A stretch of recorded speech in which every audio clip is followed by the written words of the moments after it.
Salam sejahtera, terima kasih karena bersama dengan saya di Nazilin Unity Channel. Hari ini kita digemparkan satu lagi kejayaan luar biasa kerajaan perpaduan, kerajaan Madani. Dan pastinya ini tak akan dapat digunakan atau dilawan ataupun dinafikan oleh pembangkang. Hari ini disahkan Bursa Malaysia melambung ke paras tertinggi dalam 3 tahun. Rekod bursa Malaysia ini bukti ekonomi negara kukuh.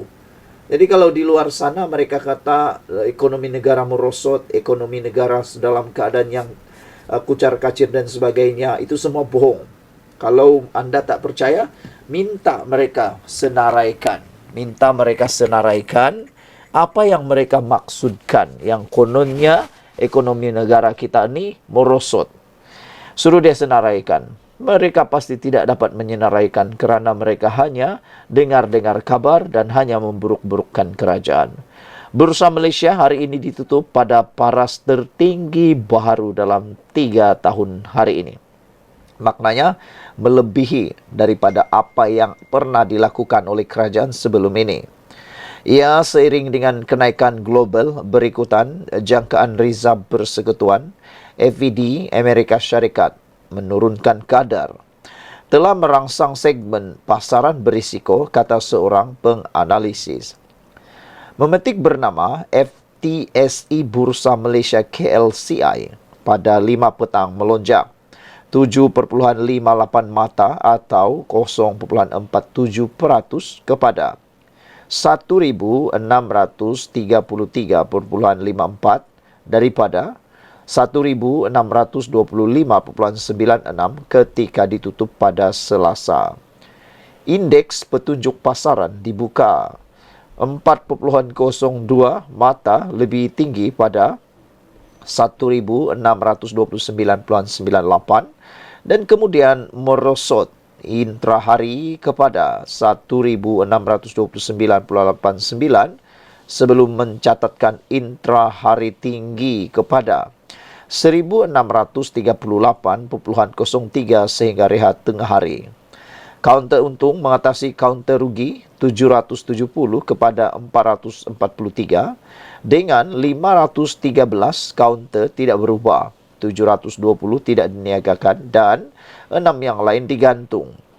Jumlah dagangan meningkat kepada 5.28 bilion unit bernilai 3.8 juta bilion daripada 4.66 bilion unit pada Selasa bernilai 3.52 bilion.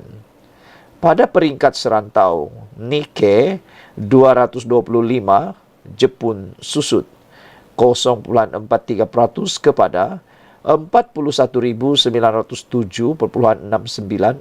Indeks Straits Times Singapura naik 0.05% kepada 3.489.57 dan indeks Hang Seng Hong Kong meningkat 0.06% kepada 17.739.41. Ketua Penyelidikan Pelaburan UOB Kay Hian Wealth Advisor Muhammad Siddiq Jantan berkata, indeks pembinaan Bursa Malaysia menerajui pasaran dengan peningkatan lebih 3.0% apabila pelabur menjangkakan bahawa pemberian kontrak akan meningkat dipacu oleh infrastruktur awam dan projek swasta. Indeks pembinaan melonjak 11.01 mata atau 3.61% kepada 315.68. Pada masa hadapan dijangkakan FBM KLCI akan mengekalkan momentum. Perkembangan ini disokong oleh beberapa faktor seperti FED Amerika Syarikat yang cenderung untuk menurunkan kadar telah menarik minat baharu pelabur-pelabur asing dan merangsang persekitaran bidang pelaburan seperti pusat data dan semikonduktor, kata laporan bernama. Sementara itu, Naib Presiden Penyelidikan Equity Reconnaissance Trade Sdn Bhd Tong Pang Leng berkata, sentimen positif dalam pasaran tempatan didorong oleh penilaian yang menarik, peningkatan keyakinan pelaburan dan pembelian asing yang teguh. Saudara-saudara sekalian, itu adalah laporan bursa yang mana kita menikmati tertinggi selepas 3 tahun. Salam sejahtera, terima kasih karena bersama dengan saya di Nazilin Unity Channel. Saudara, ini satu dapatan dan kupasan yang pastinya membuatkan Anda terkejut dengan sikap Azmin Ali. Sebelum ini, Azmin Ali sebagai pembuka kepada bicara dan supaya Anda dapat memahami plotnya, sebelum ini Azmin Ali ialah ahli PKR dan beliau adalah orang penting dalam PKR. Jawatan beliau di PKR bukan calang-calang. Beliau ialah timbalan Presiden Parti PKR, orang nombor 2 di PKR, yang mana pastinya beliau mengimpikan untuk menjadi ahli nombor 1 dalam PKR untuk dapat menggantikan jawatan Anwar Ibrahim kalau sudah tiba waktunya. Tetapi kerana ketidaksabaran, kata netizen, mereka mengandaikan ketidaksabaran Azmin Ali menjawat jawatan pengerusi ataupun presiden PKR, akhirnya beliau bertindak mengkhianati parti PKR yang telah mengangkat nama beliau, telah menjadikan beliau orang besar, telah menjadikan beliau dikenali di seluruh Malaysia. Akhirnya beliau khianati. Dan kini Azmin Ali bersama dengan Pakatan Perikatan Nasional dan kini bersama dalam Parti Bersatu. Tak sampai 3-4 tahun bersama dengan Parti Bersatu, dan yang lebih menggembirakan Azmin, tak sampai 3 tahun pun beliau kini mempunyai jawatan yang bukan calang-calang dalam Parti Bersatu. Tetapi nampaknya menurut apa yang kita dapat sumber Harapan Diri ini, nampaknya sikap Azmin Ali tidak berubah apabila beliau tetap diandaikan mengimpikan jawatan tinggi semata-mata. Tak sanggup downgrade diri, Azmin didakwa tolak jawatan Setiausaha Agung Bersatu. Diberi peha nak kepala, diberi betis nak peha pula. Menjelang pemilihan Bersatu Oktober ini, Datuk Seri Azmin Ali dilapor menolak tawaran Presiden parti itu Tan Sri Muhyiddin Yassin bagi jawatan Setiausaha Agung. Azmin yang merupakan Ketua Bersatu Selangor itu memaklumkan beberapa ketua bahagian Bersatu Negeri berkenan penolakan tawaran tersebut, lapor FMT yang memetik sumber.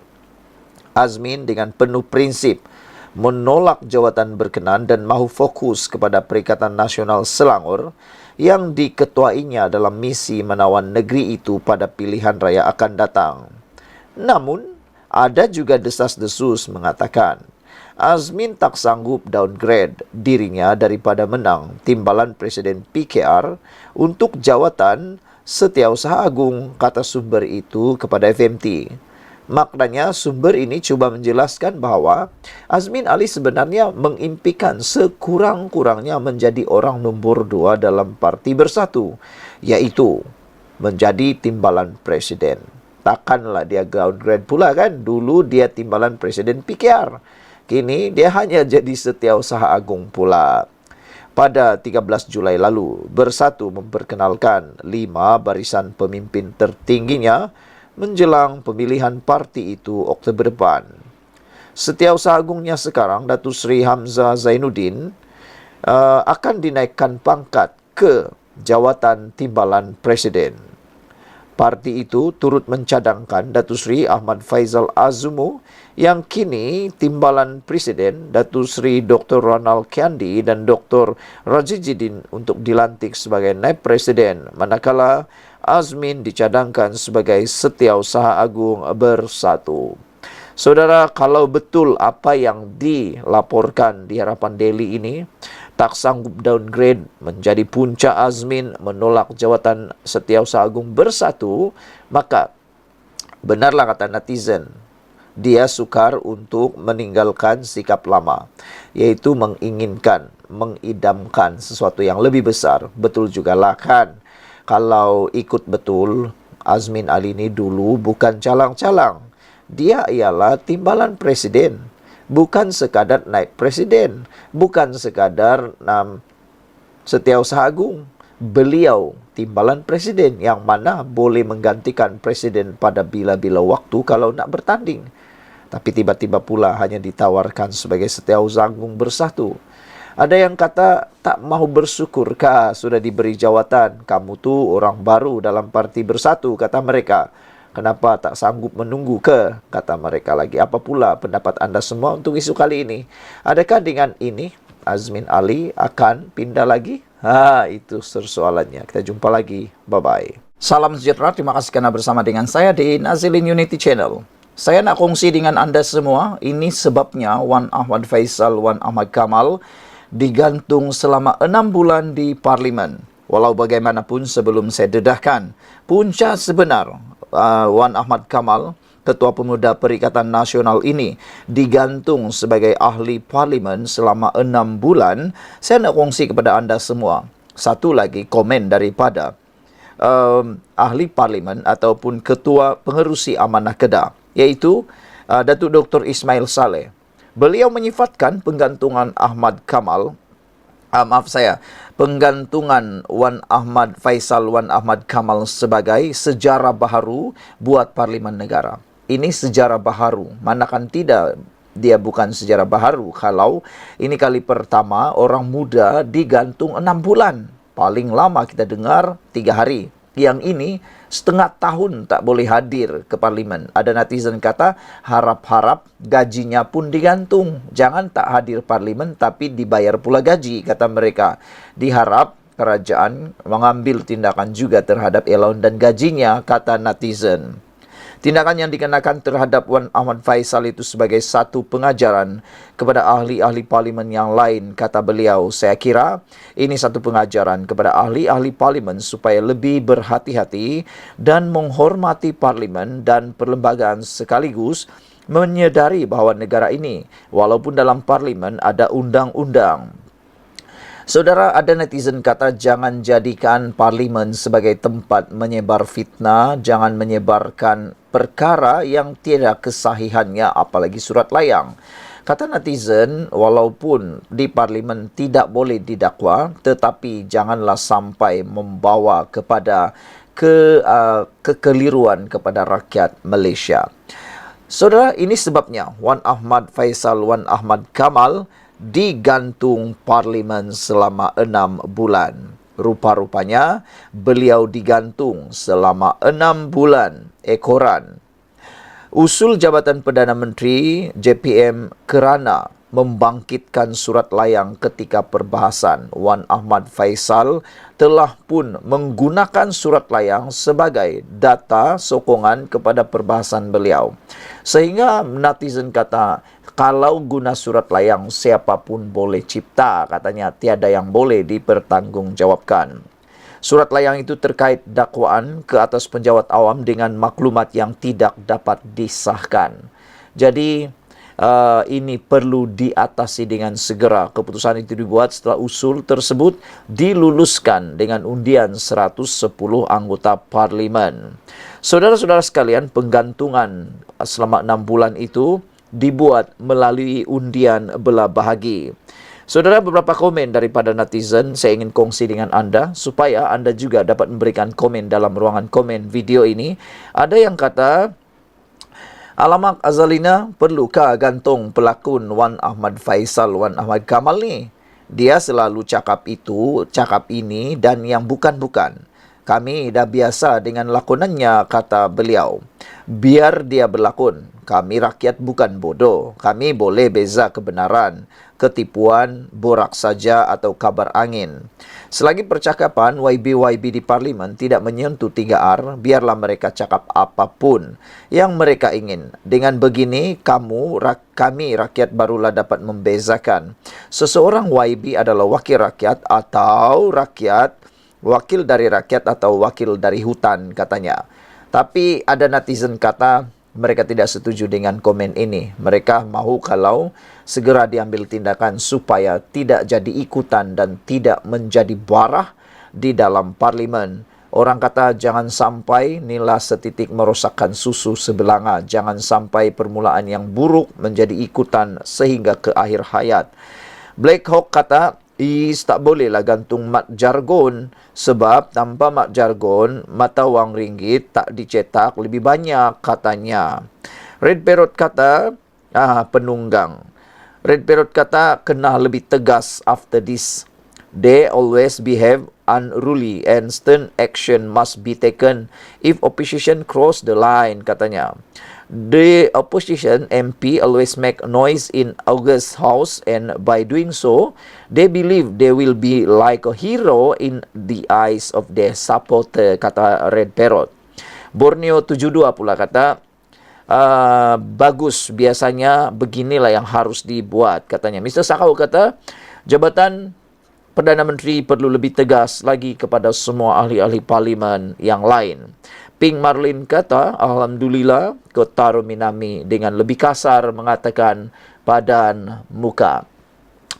Saudara netizen memang tahu bahawa ahli-ahli parlimen boleh menggunakan apa saja hujah di parlimen. Mereka tidak boleh didakwa di mahkamah atas apa sahaja yang mereka cakap di parlimen. Tetapi ada dua cara, tarik semula kata-kata ataupun mereka boleh digantung dengan undi belah bahagi melalui usul. Jadi hari ini sidang Dewan Rakyat parlimen telah membuat satu sejarah besar apabila Wan Ahmad Faisal Wan Ahmad Kamal digantung parlimen selama 6 bulan. Walau bagaimanapun kita dikejutkan dengan insiden ahli parlimen pembangkang menyambut keputusan Dewan Rakyat menggantung Wan Ahmad Faisal Wan Ahmad Kamal dengan membaca kunut nauzila hari ini.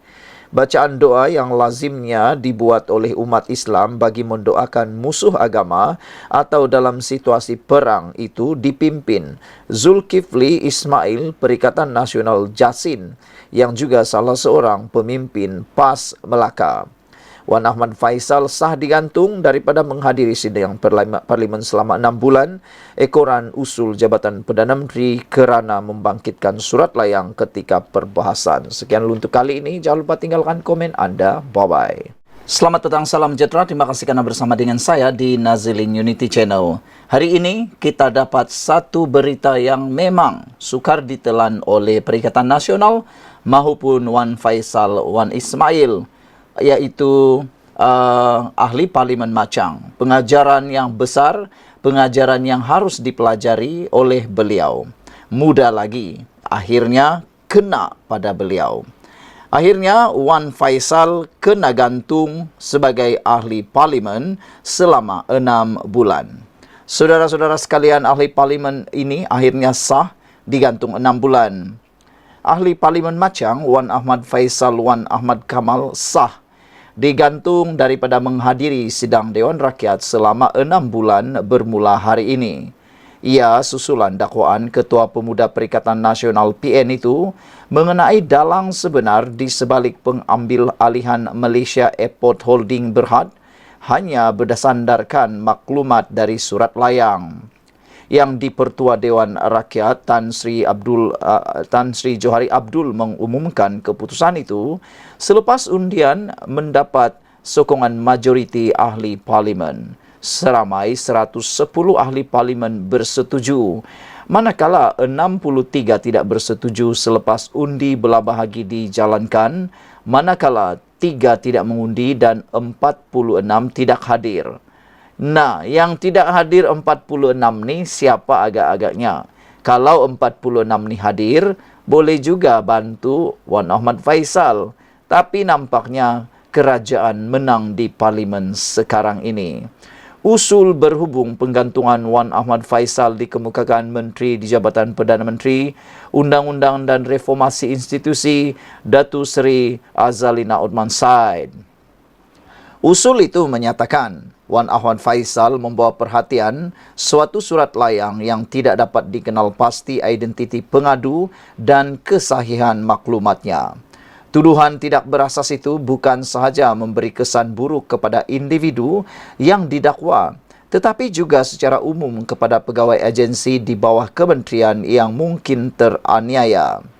Dakwaan Wan Ahmad Faisal juga disifatkan satu perbuatan yang seolah-olah menjatuhkan martabat pegawai agensi di bawah kementerian yang bertungkus lumus dalam membantu anggota pentadbiran dalam membangunkan Malaysia.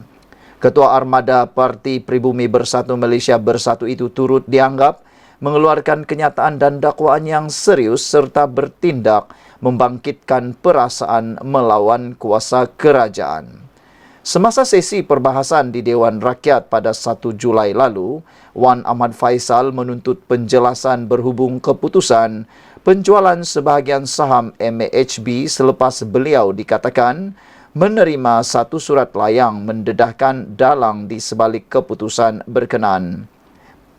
Tidak pernah mana-mana ahli parlimen membawa surat layang sebagai asas hujah di Dewan Rakyat. Wan Ahmad Faisal secara terbuka turut menamakan individu terbabit yang didakwanya pegawai atasan kumpulan wang simpanan pekerja KWSP. Sebelum itu, Wan Ahmad Faisal mengemukakan usul tergempar bagi menggesa penangguhan atau pembatalan penjualan sebahagian saham MAHB kepada syarikat berkait BlackRock Global Infrastructure Partners GIP. Namun, usul itu ditolak Johari Abdul. Saudara-saudara sekalian, ada orang kata, baguslah, berehatlah kepada Wan Ahmad Faisal. Ada juga yang mencadangkan supaya beliau mengambil cuti dan muhasabah diri. Apa pula komen anda? Tinggalkan komen anda. Salam sejahtera. Akhirnya, Ahli Dewan Undangan Negeri Adun Rembia bersuara buka cerita mengapa beliau menyertai PAS, tidak menyertai DAP, tidak menyertai PKR, tidak menyertai Parti Pejuang, tidak juga menyertai parti-parti yang lain. Rupa-rupanya ini niat beliau nak menyertai PAS. Tapi sebelum itu, nak ditanya kepada anda semua, agak-agak adakah Adun Rembia ini akan dikenakan pampasan saman oleh Parti UMNO? Karena beliau bukan dipecat. Anda harus ingat, beliau hanya digantung keahlian. Bukan gantung keahlian, beliau hanya digantung sebagai ahli UMNO. Jadi dengan itu, beliau masih terikat dengan undang-undang UMNO. Dan kini, apa yang berlaku? Seingat kita, UMNO pernah membuat satu undang-undang atau pindaan pampasan saman kalau orang itu tak kena akta lompat parti tapi meninggalkan parti UMNO ataupun memberikan sokongan kepada yang berlainan. Kalau tak silap, UMNO sudah menggubal peraturan mereka mengenakan denda 100 juta ringgit kalau bersama parti lain. Nah, kalau itu kena kepada Adun Rembia ini, menggelupur habislah dia. Nak cari mana 100 juta itu? Dan untuk makluman anda, sudah ada duluan yang mana parti itu menang dalam tuntutan pampasan saman apabila meninggalkan parti asal, yaitu Zuraida Kamarudin. Parti PKR yang telah dikhianati oleh Zuraida telah menang saman pampasan apabila beliau meninggalkan Pakatan Harapan PKR pada waktu 2000 pada waktu langkah Sheraton. Dia telah kalah dalam tuntutan saman itu dan sedang dalam rayuan. Itu kalau tak silap 10 juta. Kalau ini 100 juta, muflislah Adun Rembia kalau benar-benar menang pula UMNO dan dia pula terpaksa membayar pampasan tersebut. Ada netizen kata, apa dan mukalah, jangan hanya didenda 100 juta kata mereka, tapi lebih baik digoreng sekali sampai enak rasanya kata mereka. Walau bagaimanapun, Adun Rembia ini, yaitu Datuk Muhammad Jailani Khamis, menjelaskan keputusannya menyertai PAS adalah untuk sama-sama berjuang dengan rakyat yang berdepan kesusahan ketika ini.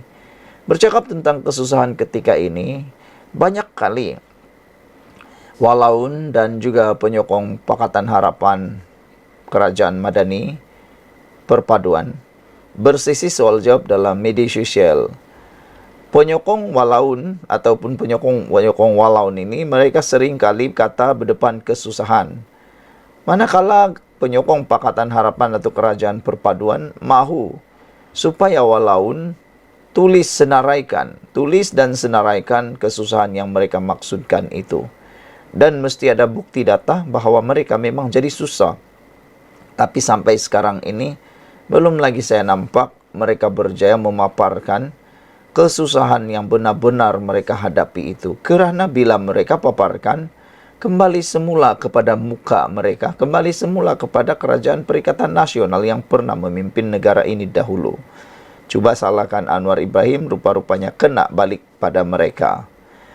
Menurut Adun Rembia ini, tindakan yang diambil itu juga bertentangan dengan langkah 6 ahli parlimen dengan menyertai daripada Parti Bersatu yang menyokong pimpinan Anwar Ibrahim yang mengatakan atas faktor peruntukan. Kata Adun Rembia ini, saya pindah tukar parti untuk memilih. Susah bersama rakyat. Kalau rakyat susah, dengan dasar-dasar kerajaan yang menekan ini, kita susah bersama-sama dan senang juga bersama-sama ketika sidang akbar di parlimen pada Selasa. Namun netizen pula menyoal. Kata netizen, ini bukan pasal peruntukan yang kamu mau sebenarnya. Bukan juga soal nak senang-senang, susah-susah dengan rakyat. Sama-sama susah. Tapi kamu sudah dapat hidu yang kamu tidak akan dicalonkan lagi. Pilihan raya akan datang untuk mewakili UMNO, PKR maupun siapa-siapalah. Jadi satu saja yang boleh menyelamatkan survival politik kamu ialah menyertai parti PAS, kata netizen. Tapi belum tentu lagi. Mungkin malang akan menimpa lebih besar kepada Muhammad Jailani, Adun Rembia ini, kerana belum tentu beliau akan bertanding atas tiket PAS.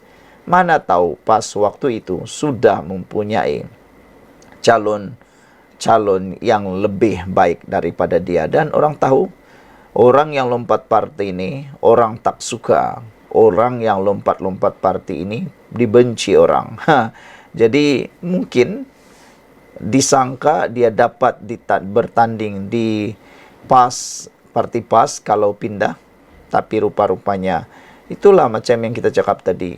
Sudah terlepas daripada mulut singa, masuk pula di mulut buaya. Jadi saudara-saudara sekalian, tambah Muhammad Jailani, beliau sebelum ini pernah menghantar surat kepada lembaga UMNO untuk memecat keahliannya daripada parti yang sinonim dengan orang Melayu itu. Dia nak gunakan isu pecat itu, tapi rupa-rupanya dia tak berjaya gunakan isu itu. Itulah kan. Dia ingat Zahid Hamidi itu tak pintar. Zahid Hamidi lagi pintar sebenarnya. Kata beliau, saya sudah minta cara baik tetapi digantung keahlian. Ibaratnya kamu kawin dengan saya, tapi kamu siksa saya gantung tidak bertali, katanya. Buat salah, salahkan orang. Inilah dia kan. Sekian untuk kali ini. Jangan lupa tinggalkan komen Anda. Sila tekan butang subscribe untuk isu kali ini. Ditambah lagi, kata Adun Rembia ini, mereka sekat peruntukan kawasan DUN dan rampas pejabat saya. Macam mana saya nak berkhidmat suat? Ya lagi, itulah. Buat salah tak fikir-fikir. Sudah kena baru tengada. Memanglah kan, kamu dah digantung, bukan lagi ahli UMNO. Wajarlah pejabat kamu dirampas dan peruntukan kamu juga disekat. Sementara itu ditanya sama ada kedudukannya di Dewan Undangan Negeri Melaka masih di blok kerajaan atau sebaliknya, Muhammad Jailani berkata tempat duduknya terpinggir. Janganlah terpinggir saja kan, terus kasih keluarlah dari Dewan, lagi bagus untuk katak lompat ini. Netizen dan penduduk rakyat Malaysia nih memang dah bosan dah melihat orang lompat-lompat parti nih. Setiausaha Agung PAS Datuk Seri Taqiyuddin Hasan pada Selasa mengumumkan Muhammad Jailani menyertai parti itu secara rasmi. Menurut Taqiyuddin, keahlian Muhammad Jailani yang juga wakil rakyat UMNO yang digantung keahlian selama 6 tahun itu diterima pada 10 Jun tahun lalu. UMNO tahun lalu dilapor menggantung keahlian Muhammad Jailani selama 6 tahun kerana didakwa melakukan sabotaj terhadap parti kerana dengan sengaja hadir pada majlis pengumuman calon Perikatan Nasional bagi Pilihan Raya Kecil Dewan Undangan Negeri Simpang Jeram di Bakri Johor. Muhammad Jailani sebelum ini didesak meninggalkan UMNO dan menyerahkan kerusi Dewan Undangan Negeri Rembia, disandang berikutan ketindakannya menyertai Perhimpunan Parti Pembangkang sejak pilihan raya umum ke-15 lalu. Beliau yang menang pada PRU14 atas tiket Parti Keadilan Rakyat PKR, antara 4 adun Pakatan Harapan PH yang melompat menyokong Barisan Nasional BN bagi mengambil alih pentadbiran negeri pada Mac tahun 2020. Beliau kemudian dikatakan dipecat parti itu sebelum mengumumkan menyertai UMNO bagi membolehkannya dipilih bertanding semula mewakili BN pada PRN 20 November tahun 2021. Sekian untuk kali ini. Jangan lupa tinggalkan komen anda, tekan butang subscribe. Bye-bye. Salam sejahtera. Memang betul-betul boleh sabotaj pemulihan ekonomi madani. Perikatan Nasional PAS seringkali mengatakan ekonomi negara dalam keadaan ini, itu, dan selalu cakap pula negatif tentang ekonomi negara. Tapi rupa-rupanya, drama katak dan kerangga Perikatan Nasional PAS sabotaj pemulihan ekonomi madani. Mengapa waktu ini dipilih untuk PAS mengumumkan ahli Dewan Undangan Negeri Adun Rembia, Datuk Muhammad Jailani Khamis melompat setahun lalu, walhal tak akan mengubah apa-apa pun? Sebabnya, PN PAS cuba menutup kejayaan kecil formula ekonomi madani yang sudah menunjukkan momentum yang baik. Berita katak lebih menarik perhatian rakyat. Kalau momentum ini terus kekal, insya-Allah ekonomi kita akan makmur walau akan gigit jari dan ekonomi Malaysia dapat diselamatkan. Ekonomi kini berkembang 4,2% suku pertama 2024. Melebihi jangkaan awal, ekonomi 3,9%. Pelaburan diluluskan tahun 2023 terbesar dalam sejarah. Prestasi ringgit kedua terbaik di Asia selepas India kini. Kadar pengangguran rendah. Inflasi berjaya turun dari 4% ke 1,5% dan kini 2% OPR, kekal 3% kali ke-7. JP Morgan naik taraf rating Malaysia setelah 6 tahun kerana perkembangan ekonomi yang sangat memeranjatkan. Bursa memecahkan paras psikologi FBM KLCI 1,600 mata dan kini bullish serta disasarkan mencapai 1,700 mata. Malaysia kini jadi hub penting semikonduktor dengan pelaburan masuk puluhan bilion dan Malaysia dianggap pemenang dalam suasana ketegangan China dan Amerika Syarikat AS. Apa rakyat dapat? Anak-anak dapat kerja, gaji lebih baik di sektor tertentu, taraf hidup dapat ditingkatkan. Apabila hasil cukai kerajaan bertambah, kini diurus dengan lebih mantap dan luar biasa, maka lebih banyak dapat dipulangkan kepada rakyat dalam bentuk pendidikan, bantuan sosial, kesihatan, lebih banyak infra dan lain-lain. Dulu, Presiden PAS Hadi Awang dan Kerajaan Tebuk Atap jadikan kerangga sebagai alasan untuk makan gaji buta dan gagal selesaikan isu rakyat dan ekonomi negara. Kini saya yakin Perdana Menteri ke-10 Anwar Ibrahim dan Kerajaan Madani PH, BN, GRS, GPS terus kuat bekerja, tidak kira berapa banyak kerengga menggigit kerana kestabilan kerajaan. Kita patut bersyukur dengan nikmat yang Allah kurniakan Walaupun ada jenis manusia yang susah hati melihatkan segala kebaikan yang kita alami sekarang. Apabila ringgit jatuh, mereka bersorak riang. Apabila mengukuh, mereka alihkan perhatian rakyat kepada hal ehwal katak politik. Rakyat dihasut hanya dengan persepsi, walaupun data dan angka menunjukkan sebaliknya. Jika tidak dirujuk pakar-pakar yang mengukur perkembangan ekonomi dan dengan standard antarabangsa, tidak munasabah kerajaan nak tukar hanya berdasarkan komen di media sosial seperti yang diwar-warkan Perikatan Nasional PAS. Itu sebabnya ada netizen yang memberi nasihat kepada pengikut-pengikut Perikatan Nasional. Mereka kata jangan terpengaruh dengan hanya message-message yang diwar-warkan itu. Kerana mereka sebenarnya hanya ikut-ikutan dan kefahamannya cetek sekali. Sekian untuk kali ini. Jangan lupa tinggalkan komen Anda. Bye-bye.